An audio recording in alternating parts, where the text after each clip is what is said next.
بسم الله الرحمن الرحيم نحمده ونصلي ونسلم على رسولنا الكريم أما بعد قال النبي عليه الصلاة والسلام أصحابي كالنجوم بأيهم اقتديتم اهتديتم وقال عليه الصلاة والسلام لا تسبوا أصحابي أو كما قال عليه الصلاة والسلام۔ حضور نبی کریم صلی اللہ علیہ وسلم کے بعد اس دنیا میں دین کی حفاظت اور اس عظیم امانت کو اہل دنیا تک پہنچانے کا فریضہ وہ حضرات صحابہ اکرام رضوان اللہ علیہم اجمعین نے ادا کیا ہے۔ یہ وہ خاص بندے ہیں جس کو خود رب العالمین نے اپنے محبوب اور آخری نبی حضرت محمد الرسول اللہ صلی اللہ علیہ وسلم کی صحبت کے لیے منتخب کیا تھا، اور ظاہر سی بات ہے جب یہ اللہ کا انتخاب ہے تو اس انتخاب میں کوئی غلطی ہو نہیں سکتی۔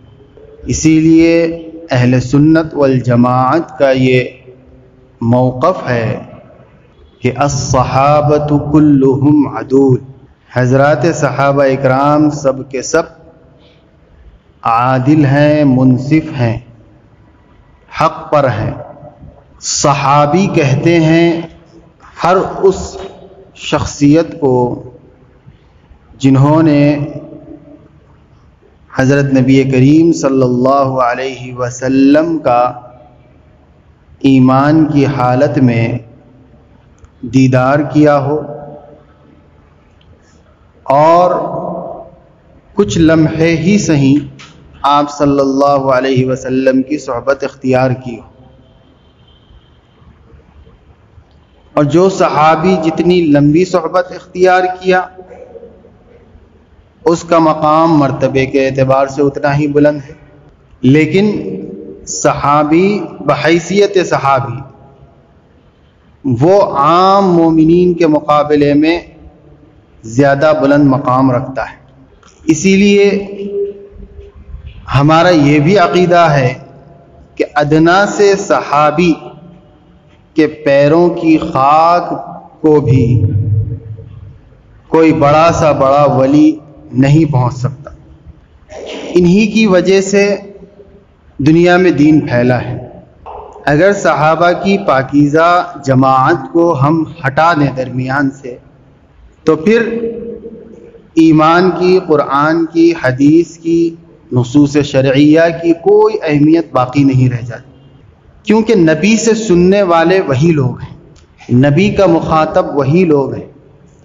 نبی نے اللہ کی طرف سے جو پیغام پایا تھا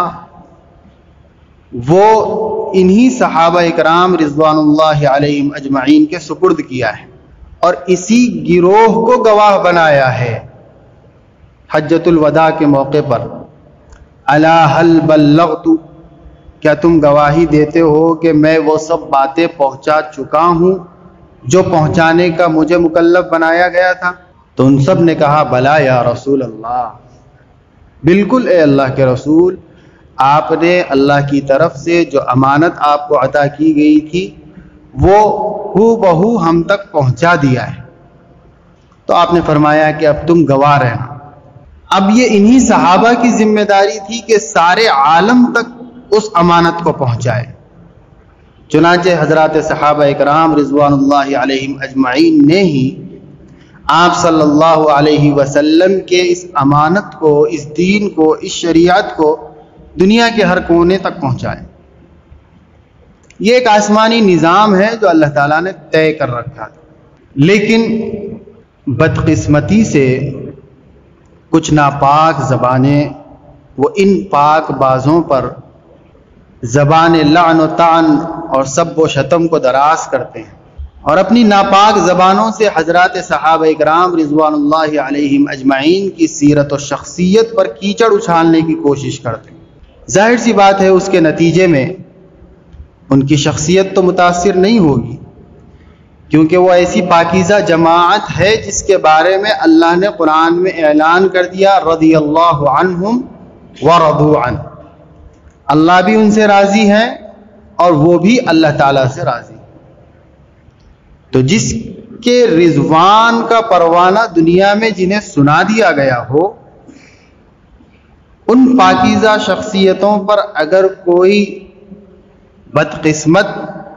اپنی زبان طعن دراز کرے تو وہ خود خائب و خاسر ہوگا. حضرات صحابہ کرام رضوان اللہ علیہم اجمعین کی شخصیت متاثر نہیں ہو. سب صحابہ ہمارے نزدیک لائق عظمت ہے، لائق فضیلت ہے. یہ اور بات ہے کہ اللہ تعالیٰ نے بعض کو بعض پر فضیلت عطا فرمائی ہے، جیسا کہ اہل سنت والجماعت کے موقف کے مطابق حضرت صدیق اکبر رضی اللہ عنہ تمام گروہ صحابہ میں افضلیت کی حیثیت رکھتے ہیں. ان کو سب سے بلند مقام عطا کیا گیا ہے. صدیقیت اور ولایت کا جو سب سے اعلیٰ درجہ تھا وہ نبیوں کے بعد، اس لیے کہ انبیاء کرام کو ولایت اور صدیقیت کے مقام کے ساتھ ساتھ نبوت اور رسالت ملتی ہے، تو وہ تو سب سے اعلیٰ ہے. نبیوں کے بعد سب سے اعلیٰ مقام ولایت کا وہ حضرت صدیق اکبر رضی اللہ عنہ کا ہے. حضرات صحابہ کرام رضوان اللہ علیہم اجمعین بہرحال انسان تھے. ان کی زندگی بھی آپسی اور معاشرتی ویسے ہی تھی جیسی ہماری اور آپ کی زندگی ہے، اور وہ کوئی معصوم عن الخطا بھی نہیں تھے کہ ان سے کوئی گناہ ہی نہ ہو، ایسا بھی نہیں تھا. ہوتے تھے، بلکہ خود صحابہ کرام، ایسی روایتیں موجود ہے کہ صحابہ کرام نبی کریم صلی اللہ علیہ وسلم کی خدمت میں حاضر ہو کر عرض کرتے کہ یا رسول اللہ، آپ کی مجلس میں ہماری جو کیفیت ہوتی ہے اپنے گھروں پر ہماری وہ کیفیت نہیں ہوتی، اور ہم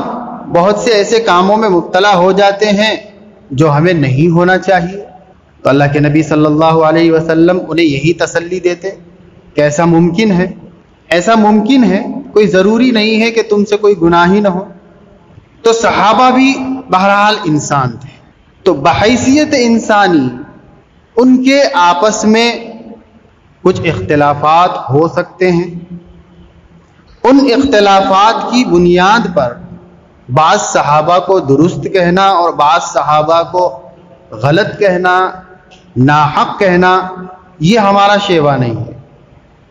کیونکہ تمام صحابہ کی عظمت وہ قرآن و حدیث سے ثابت ہو چکی ہے. اللہ کے نبی صلی اللہ علیہ وسلم نے فرمایا اصحابی کالنجوم، میرے سب صحابہ کسی تخصیص کے بغیر سب صحابہ ستاروں کے مانند ہیں. بِأَيِّهِمْ اقتدیتم اہتدیتم، جس صحابی سے بھی تم ہدایت پانا چاہو، صراط مستقیم حاصل کرنا چاہو تو تم کر سکتے ہو، اس لیے کہ سب کے سب راہ حق پر قائم رہے ہیں. یہ نبی نے پیشین گوئی دے دی اور ان کے حق پر ہونے کا مہر اپنی زندگی ہی میں لگا دیا ہے. اور بالخصوص خلفائے راشدین، ان کے بارے میں تو اللہ کے نبی صلی اللہ علیہ وسلم نے فرمایا علیکم بسنتی وسنت الخلفاء الراشدین المہدیین، میرے طریقے کو اپنانا بھی ضروری ہے اور خلفائے راشدین جو درست راستے پر ہیں، اس کی بھی سرٹیفکیٹ آپ صلی اللہ علیہ وسلم نے دے دی ہے. خلفاء الراشدین المہدیین جو ہدایت پر قائم ہیں، ان کے راستے کو بھی اپنانا ضروری ہے. لیکن کچھ حضرات صحابہ اکرام رضوان اللہ علیہم اجمعین کے درمیان جو مشاجرات ہوئے ہیں، بعد کے ادوار میں سیاسی مشاجرات ہوئے ہیں اور تدبیری اعتبارات سے کچھ مشاجرات ہوئے ہیں. حضرات علماء کرام ان کے آپسی اختلافات کو اختلاف کے لفظ سے بیان کرنے کو بھی مناسب نہیں سمجھتے، بلکہ اس کا نام مشاجرہ رکھتے ہیں. مشاجرات یعنی شجرن سے ہے، اس کے معنی جڑ کے ہیں، یعنی ان سب صحابہ کی جڑ ایک ہی ہے، وہ سب نبوت کے عظیم ذات سے سیراب ہونے والے لوگ ہیں، لیکن ان کی شاخیں بعد میں الگ الگ ہوئی، لیکن سب کی جڑیں ایک ہی جگہ جا کر ملتی ہیں. اس اعتبار سے ان کے اختلاف کو علماء کرام مشاجرات سے تعبیر کرتے ہیں. بلکہ بڑے بڑے اکابر علماء کرام جب ان کے سامنے حضرات صحابہ کرام کے اختلافات کے بارے میں سوال کیا جاتا تو وہ اپنا سر جھکا لیتے تھے اور یہ کہتے تھے کہ یہ ایسی پاکیزہ جماعت ہے کہ ان کے درمیان ہونے والے اختلافات کو اپنی زبان سے ہم ادا کر کے اپنے آپ کو ناپاک نہیں کرنا چاہتے. ان کے درمیان جو کچھ ہوا وہ ان کا آپسی معاملہ تھا، اور اللہ اور اس کے رسول نے ان کے سچے ہونے، پکے ہونے اور امتحان میں کامیاب ہونے اور نبی کے سچے وفادار ہونے پر مہر لگا دیا ہے، لہذا ہم ان کے حق میں کوئی زبان نہیں کھول سکتے. تو صحابہ اکرام رضوان اللہ علیہم اجمعین میں جو مشاجرات ہوئے ہیں اس کو لے کر بہت سے لوگ حضرات صحابہ کی جماعت اور گروہ میں بھی فرقہ بندیاں کرنے کی کوشش کرتے ہیں کہ یہ الگ پارٹی تھی، یہ الگ پارٹی تھی، یہ الگ پارٹی تھی. اہل سنت والجماعت کے نزدیک اس کی بالکل بھی اجازت نہیں. چنانچہ کاتب وحی حضرت امیر معاویہ رضی اللہ عنہ اور حضرت علی رضی اللہ عنہ کے درمیان جو مشاجرات ہوئے ہیں، جو سیاسی اختلافات ہوئے ہیں،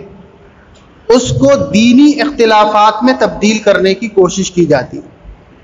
اور اس طریقے سے حضرت معاویہ کا ایک گروہ بنایا جاتا ہے، حضرت علی رضی اللہ عنہ کا ایک گروہ بنایا جاتا ہے، اور اس کی بنیاد پر آپسی اختلافات کو فروغ دینے کی کوشش کی جاتی ہے. اس کی قرآن و حدیث کی روح سے بالکل بھی اجازت نہیں. صحابہ سب کے سب برحق تھے، سب کا مقام اللہ اور اس کے رسول صلی اللہ علیہ وسلم کی نگاہ میں یکساں ہے بحیثیت صحابی. حضرت امیر معاویہ رضی اللہ عنہ کا حضرت علی رضی اللہ عنہ سے جو اختلاف ہوا تھا وہ ایک سیاسی مصلحت کی بنیاد پر تھا، لیکن دینی اعتبار سے دونوں ایک دوسرے کا احترام کرتے، دینی اعتبار سے، پکے مسلمان ہونے کے اعتبار سے، نبی کے سچے وفادار ہونے کے اعتبار سے حضرت علی حضرت معاویہ کا احترام کرتے تھے اور حضرت معاویہ حضرت علی کا احترام کرتے تھے. تو کون صحیح راستے پر ہے اور کون غلط راستے پر ہے، یہ فیصلہ ہم 14ویں صدی کے محققین کے طے کرنے پر نہیں مانیں گے، بلکہ یہ فیصلہ ہم خود حضرات صحابہ اکرام رضوان اللہ علیہ اجمعین کی پاکیزہ عدالت میں رکھیں گے کہ صحابہ کس کو درست مانتے تھے اور کس کو ناحق مانتے تھے. تو بہت سے لوگوں کا یہ خیال ہے کہ نعوذ باللہ حضرت ابو بکر و عمر جیسی جلیل القدر شخصیات بھی وہ اللہ کے نبی صلی اللہ علیہ وسلم کی وفات کے بعد آپ صلی اللہ علیہ وسلم کے باغی ہو چکے تھے، اور حکومت کو حاصل کرنے کے لیے انہوں نے آپ کے ساتھ اور آپ کے خانوادے کے ساتھ زیادتیاں کی، اور حضرت ابو بکر و عمر نے خلافت کو حاصل کرنے کے لیے حضرت علی رضی اللہ عنہ کو اور اہل بیت اطہار کو نظر انداز کیا ہے. ایسی زبان استعمال کی جاتی ہے، اور بالخصوص حضرت معاویہ کے حق میں یہ کہا جاتا ہے کہ وہ تو مرتد ہو چکے تھے نعوذ باللہ، اور ان کی پچھلی زندگی کا حوالہ دیا جاتا ہے کہ ان کے والد ابو سفیان وہ اسلام لانے سے پہلے آپ صلی اللہ علیہ وسلم کے مخالف رہے ہیں، شدید مخالف رہے ہیں. ان کی والدہ ہندہ وہ آپ صلی اللہ علیہ وسلم کے محبوب چچا حضرت حمزہ کی قاتلہ ہیں. ان باتوں کو پیش کر کے، حالانکہ وہ سب بات وہ مسلمان ہو چکے اور نبی کریم صلی اللہ علیہ وسلم نے ان کے اسلام کو قبول کیا اور ان کے مسلمان ہونے پر آپ نے مہر ثبت کیا، اس کے بعد اگر یہ کہا جائے کہ نعوذ باللہ وہ سیاسی مصلحت سے مسلمان ہوئے تھے اور ان کا مقصد نبی کی اطاعت اور وفاداری نہیں تھا بلکہ نبی کے بعد حکومت کو حاصل کرنا تھا، تو یہ بات صحیح تھی یا نہیں تھی یہ بھی ہم حضرات صحابہ ہی سے سمجھ سکتے ہیں.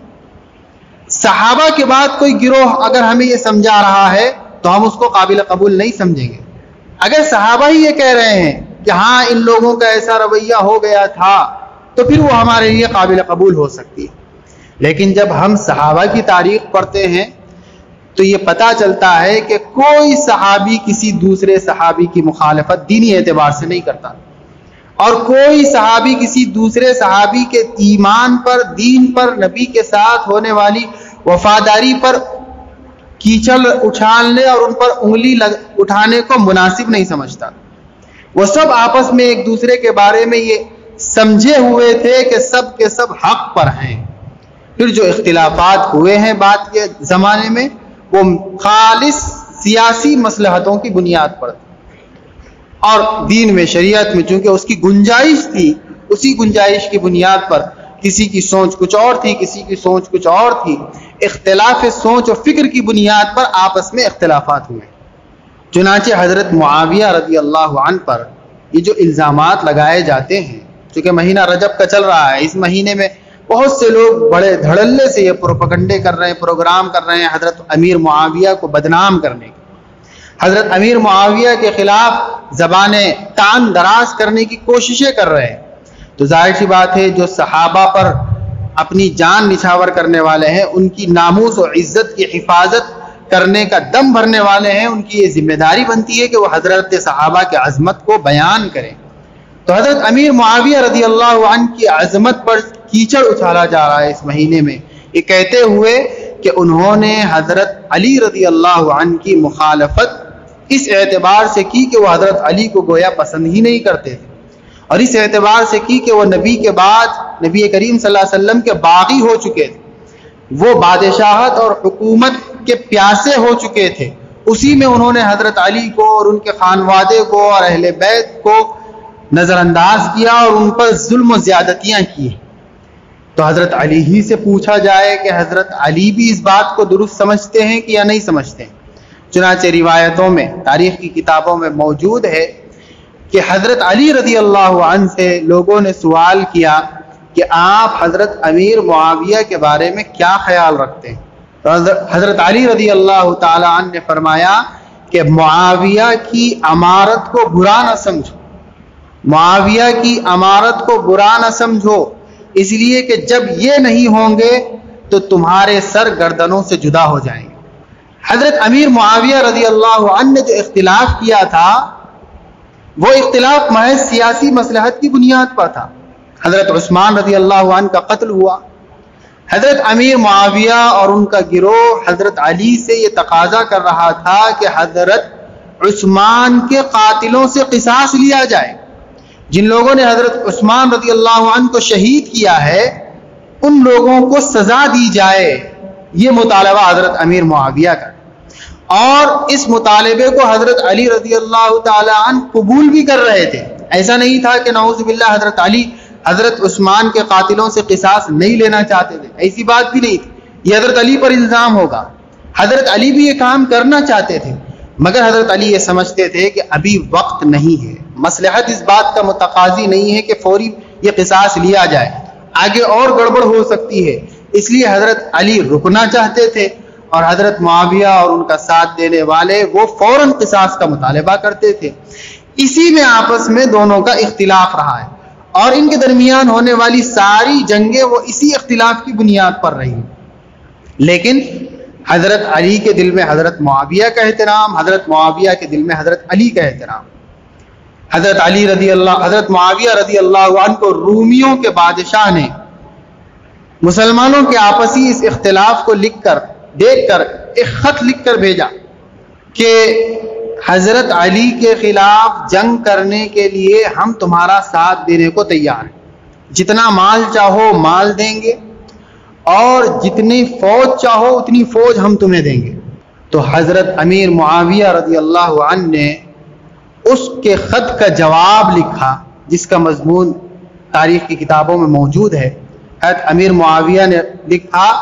کہ اے رومی کتے، ہمارے آپسی اختلاف کو بہانہ بنا کر تو ہمارے خلاف سازشیں کرنے کی کوشش نہ کر، اور مسلمانوں کو ہلاک و برباد کرنے کا نظام اور پروگرام مت بنا۔ اگر مسلمان اور کفار کا مقابلہ ہو جائے اور حضرت علی رومیوں کے خلاف اور کافرین کے خلاف جہاد کا اعلان کرے تو حضرت علی رضی اللہ عنہ کے لشکر سے رومیوں کے خلاف لڑنے کے لیے نکلنے والا سب سے پہلا مجاہد وہ معاویہ ہی ہوگا۔ میں اس وقت حضرت علی کے جھنڈے کے تلے ہوں گا، اور تم لوگوں کے خلاف لڑنے کے لیے سب سے پہلا سر معاویہ ہی کا کٹے گا۔ یہ حضرت علی اور حضرت معاویہ کے درمیان آپسی محبت اور مودت کا معاملہ تھا، اور ایک دوسرے کے احترام کا معاملہ تھا۔ خود حضرت علی رضی اللہ عنہ حضرت امیر معاویہ رضی اللہ عنہ سے ایسی بہت سی تاریخی روایات مروی ہے جس میں انہوں نے حضرت علی رضی اللہ عنہ کے مقام بلند کا اعتراف کیا اور یہ اقرار کیا ہے کہ معاویہ کبھی بھی علی سے بلند تر نہیں ہو سکتا. علی کا مقام معاویہ سے بہت بلند، بلکہ تاریخ میں یہ الفاظ بھی موجود ہے کہ علی کے گھوڑے کے پیروں کو لگنے والی دھول کے برابر بھی معاویہ کبھی نہیں پہنچ سکتا. میرے نزدیک ان کا یہ مقام ہے،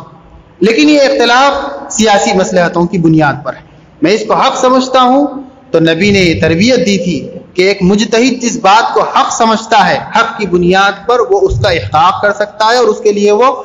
لڑ سکتا ہے اور اس کو ثابت کرنے کی کوشش کر سکتا ہے. اسی بنیاد پر وہ اس کو حق سمجھتے تھے، اس لیے وہ سیاسی مصلحت کی بنیاد پر حضرت علی کے مخالفت میں تھے.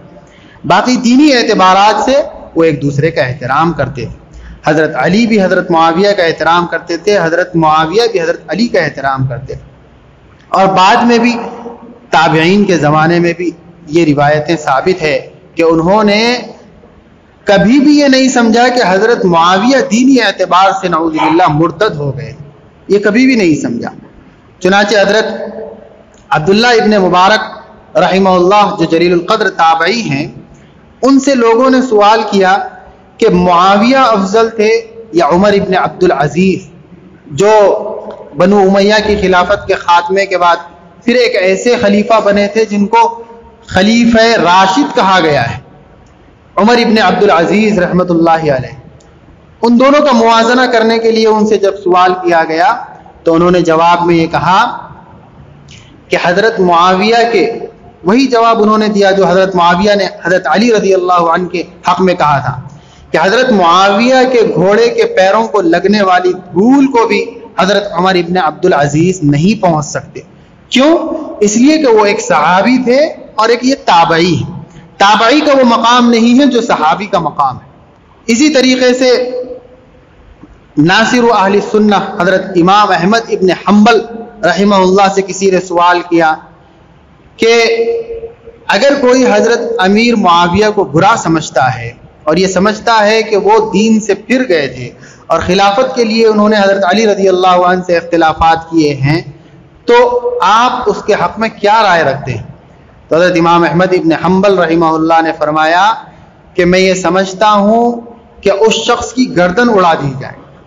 اور ایسے شخص کے ساتھ لوگ نشست و برخاست بند کر دے اور اس کو سارے معاشرے میں ننگا کر دیا جائے، کیونکہ یہ صحابہ کے درمیان آپس میں اختلافات کو فروغ دینے کی کوشش کر رہا ہے، ان کے مشاجرات کو، ان کے آپسی اختلافات کو ان کے دین پر حملے کا ذریعہ سمجھتا ہے اور اس کو دین پر حملے کا ذریعہ بنانے کی کوشش کرتا ہے. اس لیے ایسے لوگوں کے ساتھ اٹھنا بیٹھنا بھی بند کر دیا جائے. یہ حضرت امام احمد ابن حنبل کہہ رہے ہیں. تو حضرت علی اور حضرت امیر معاویہ رضی اللہ عنہ کے درمیان جو اختلافات تھے وہ اختلافات دینی بنیادوں پر تھے یا سیاسی بنیادوں پر تھے، اس کو بھی ہم یا تو صحابہ سے سمجھیں یا تابعین سے سمجھیں یا تبع تابعین سے سمجھیں، کیونکہ انہی کے بارے میں اللہ کے نبی صلی اللہ علیہ وسلم نے فرمایا ہے کہ یہ بہترین امت تھی، خیر القرون قرنی ثم الذین یلونہم ثم الذین یلونہم. لہذا وہی لوگ یہ طے کریں گے کہ کون حق پر تھا اور کون حق پر نہیں تھا، اور ان کی زندگیوں کا اگر ہم مطالعہ کرتے ہیں تو باتیں واضح ہیں، حقائق موجود ہیں، تاریخ محفوظ ہے، صاف صاف لکھا ہوا ہے کہ صحابہ، تابعین، تبع تابعین صحابہ کی پاکیزہ اور مقدس جماعت پر کبھی بھی زبان تان کو دراز کرنے کو مناسب نہیں سمجھا ہے، اور سارے صحابہ کو وہ حق پر سمجھتے تھے، منصف سمجھتے تھے، عادل سمجھتے تھے. اسی کی بنیاد پر اہل سنت والجماعت کا یہ عقیدہ بنا کہ الصحابۃ کلہم عدول، صحابہ سب کے سب عادل ہیں، ان میں سے کسی پر بھی ہم کوئی کسی قسم کا قدغن نہیں لگا سکتے اور کسی قسم کا الزام نہیں لگا سکتے. اب آج کے دور میں، بعد کے دور میں رفضیت نے، شیعیت نے، خوارج نے، جو دراصل حضرت علی رضی اللہ عنہ ہی کے دشمن تھے، حضرت علی کو خدا کے مقام تک پہنچانے والے اور حضرت علی رضی اللہ تعالی عنہ کا سہارا لے کر امت میں پھوٹ پیدا کرنے والے اس فرقے نے اس عقیدے کو پیدا کیا ہے کہ صحابہ آپس میں ایک دوسرے کے خون کے پیاسے تھے نعوذ باللہ، اور صحابہ نبی کریم صلی اللہ علیہ وسلم کے بعد دین سے پھر گئے تھے اور انہوں نے محض حکومتوں کے لیے، بادشاہت کے لیے، خلافت کے لیے ایک دوسرے کا خون خرابہ کیا ہے۔ اس طریقے کی باتیں یہ رفضیت اور شیعیت کی ہیں۔ اس لیے اہل سنت والجماعت کو اس سے متاثر ہونے کے بجائے دین کی صحیح تاریخ کو پڑھنے کی ضرورت ہے، حضرات صحابہ کی سیرت کو پڑھنے کی ضرورت ہے، خلفائے راشدین کی سیرت کو پڑھنے کی ضرورت ہے، اور عشرہ مبشرہ کی سیرت کو پڑھنے کی ضرورت ہے۔ یہ سب کتابوں میں محفوظ ہے۔ ان کتابوں کو حاصل کر کے اس پاکیزہ اور مقدس جماعت کی سیرت کو اور ان کی شخصیتوں کو سمجھیں اور پھر اپنے عقیدوں کو درست رکھنے کی فکر کریں۔ اللہ تعالیٰ اپنے فضل و کرم سے اہل سنت والجماعت کے جو صحیح اور سچے عقیدے ہیں ان عقیدوں کو بھی ہمیں سمجھنے کی توفیق عطا فرمائے، اور ان عقیدوں پر ہمیں مرتے دم تک قائم رہنے کی بھی توفیق عطا فرمائے، اور حضرات صحابہ اکرام رضوان اللہ علیہم اجمعین کے بارے میں اپنی زبان کو دراز کرنے سے احتیاط کرنے کی اللہ تعالی ہم سب کو توفیق عطا فرمائے۔ وآخر دعوانا الحمدللہ رب العالمین۔